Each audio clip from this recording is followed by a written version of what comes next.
Hello, friends. Most Albion players completely ignore this. But what if I told you there's a way to make thousands of silver every day while doing nothing? Let me introduce you to one of the best passive income systems in Albion Online: laborers.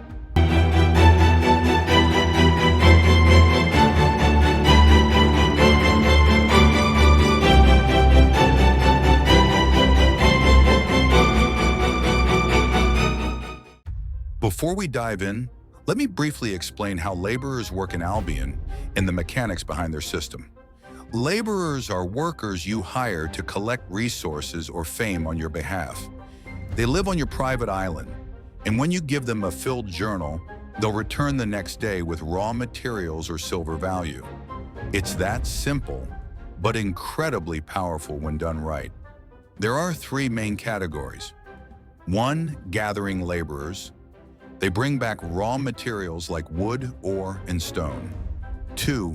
Crafting laborers. They give back some of the materials you've used in crafting. 3. Mercenary laborers. They give silver based on combat fame. How to get started. Here's how to set it up. Step 1. Buy a personal island in any major city. Step 2. Upgrade it to level 3 or higher. Step 3. Build houses. Step 4. Buy laborers and place them inside. Step 5. Add beds, tables, and trophies to keep them happy. Done. You've just hired your first worker. Now let's get into the finer details. First of all, your houses and laborers should always be a higher tier than the journals you're planning to use. For example, here I decided to use Tier 5 journals, so I built Tier 6 houses and hired Tier 6 laborers. But why? Because this setup gives you the maximum return rate, which is 150%. You see, a laborer gives a 150% return when you use a journal that is lower than the laborer's tier, but only if both the house and furniture match the laborer's tier. In this case, you don't even need trophies or worry about the worker's happiness. Just hire laborers with a higher tier than your target journal, and you're all set. Of course, this doesn't apply to Tier 8, but let's focus here on T5 and T6. T7 and T8 require massive investments. We're talking about up to 500 million silver per island, which is honestly a shocking number for most players.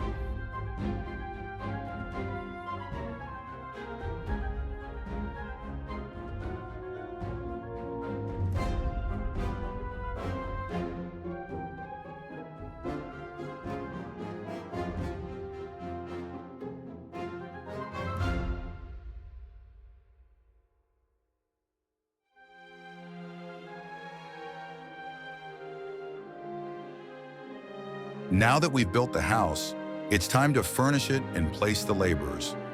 A small house can host up to 3 laborers. And of course, each laborer needs their own bed, so you'll need 3 beds and 1 table for the whole house.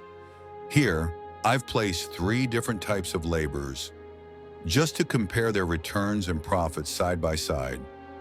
By the end of this comparison, we'll decide which type is actually worth focusing on. As you saw, after placing the laborers, you usually have to wait 30 minutes before you can give them journals to start working. But we're not going to wait just 30 minutes. We're going to wait 10 full hours. You might be wondering, why? Well, as you can see here, each laborer needs around 10 hours for their happiness to reach the maximum level. And once their happiness is maxed out, they give you the highest possible return rate. So we'll wait 10 hours and then come back to check on the results.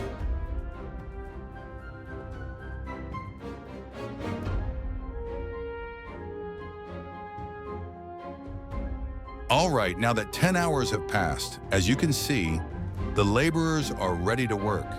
Their happiness has reached maximum, and the return rate is now 150% for Tier 5 journals, just as expected.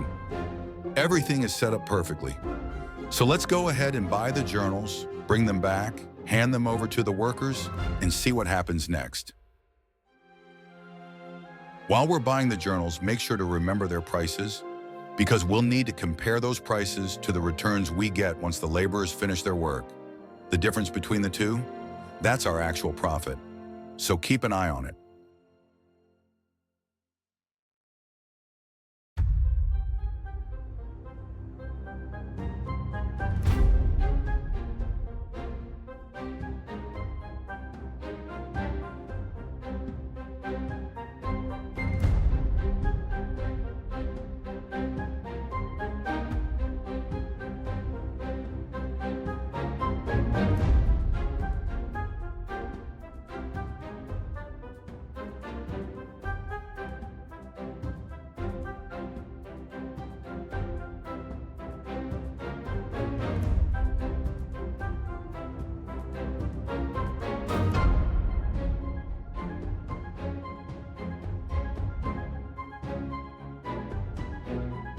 Now that we've bought the journals, let's hand them over to the laborers. As you can see, the return we get is a mix of flat resources, 0.1, 0.2, and 0.3, but in different proportions. Generally, flat resources make up about 90% of the return, 0.1 resources are around 9%, and 0.2 and 0.3 combined make up the rest remaining 1%. Which means most of what you'll get back will be flat with a small chance of 0.1 and very rarely 0.2 or 0.3. Now regarding mercenary journals, as you can clearly see, they're not worth it at all. Even with a 150% return rate, they only give back the cost of the journal, so there's no actual profit. Just breaking even. So it's better to stick with gathering and crafting journals. They're not only more profitable, but they also align better with your gameplay.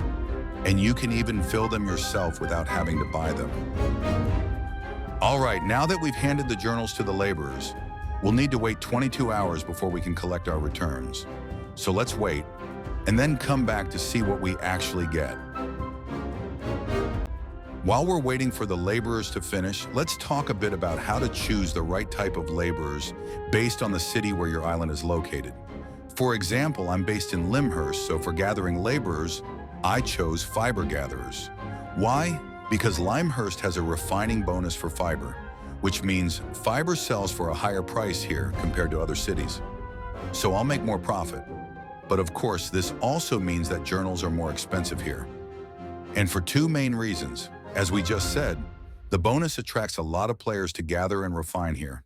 The zones around Lyndhurst don't have much cotton to gather, so you have to import the journals or buy them from cities that are more active in cotton gathering, like Thetford, for example.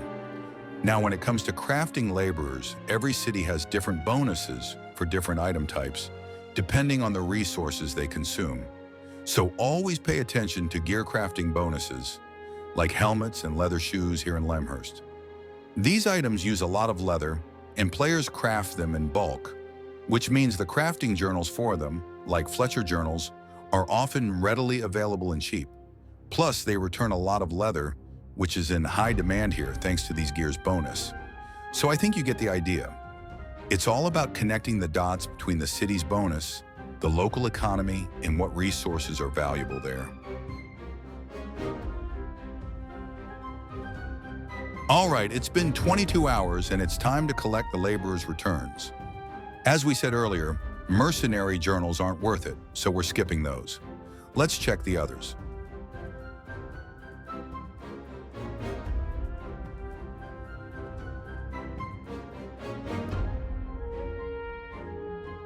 First, the Cotton Fiber Gatherer. We got a return worth 21,140 silver, and we originally bought the journal for 14,000 silver, which means a profit of about 7,140 silver. And that's actually slightly underestimated since we're able to sell the resources for more than the estimated market value in the city. Next, the Tinker Journal. We didn't get lucky this time. Everything came back flat. Still, the total return was 14,700 silver, and we paid only 7,000 silver for the journal. So that's a profit of about 7,700 silver. But keep in mind, if we had gotten just 1.1 resource, The profit could have easily jumped to 10,000 silver or more, so there's definitely potential in this setup. Now let's run a quick test with Tier 6 journals. Right now, since the laborers and houses are Tier 6, the return rate is only 100%, but if we were to work with Tier 7 laborers and houses, the return would go up to 150%.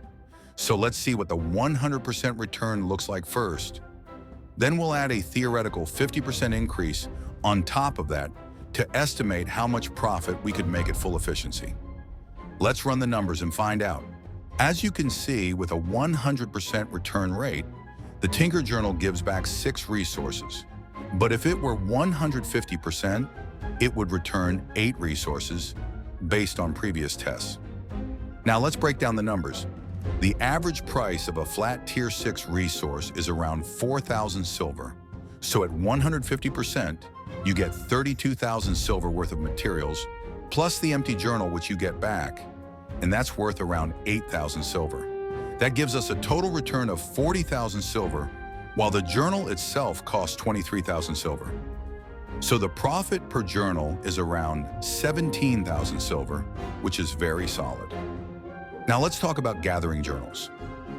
At 100% return, you get 32 fiber units, and at 150%, you get 48 units. The average price of Tier 6 cotton fiber is about 1,100 silver, so 48 times 1,010 equals 52,800 silver, plus the empty journal worth 8,000 silver equals 60,800 silver total. However, the journal itself costs around 60,000 silver, which means there's almost no profit here. That's why I prefer to stick with crafting journals. They're widely available, you can fill them yourself, and they return diverse resources that are easy to sell quickly on the market. So here's the bottom line. If you have a fully upgraded island, you can place up to 16 houses, which means 48 laborers in total. If you're working with Tier 5 crafting journals, each laborer makes an average of 7,500 to 10,000 silver per day. So the total profit per island is between 360,000 and 480,000 silver daily, and possibly more if you get lucky with 0.3 resources. Again, this is based on crafting journals, not gathering. If you're working with Tier 6 journals at 150% return, the average profit per laborer is around 17,000 silver, and it can go up to 22,000 or more, especially when you're running a full island, because the chance of higher tier resources increases with more laborers. So you're looking at 816,000 to 1 million silver daily per island, and even more if RNG is on your side. Now let's talk about the startup cost. A Tier 6 house setup to run Tier 5 journals efficiently costs around 2.5 million silver, including the stone, furniture, and laborers. That brings the total cost of a full island to about 40 million silver. But here's the good part. You can recover your investment anytime by simply removing everything and selling it. The only real loss is about 10% of the stone, which is just 20% of the total island cost. Meaning if you scrap the whole island, you lose just 800,000 silver, which is basically 2 days worth of profit. So if you run the island for more than 2 days, you've already made a net profit. Of course, this system is much deeper than what we covered here. There are tons of advanced strategies and details if you really want to go all in. Just like I did, investing literally billions of silver into a massive network of laborer islands. But if you're just starting out, I recommend you test it with lower tiers first. Get a feel for how it works, see if you enjoy the process. Then once you're comfortable, you can decide whether to scale up and move into higher tiers, or just keep it simple and casual. Now, if you found this helpful, don't forget to like the video and subscribe for more Albion economy guides. Let me know in the comments what kind of laborers you're using or planning to try, and see you in the next one.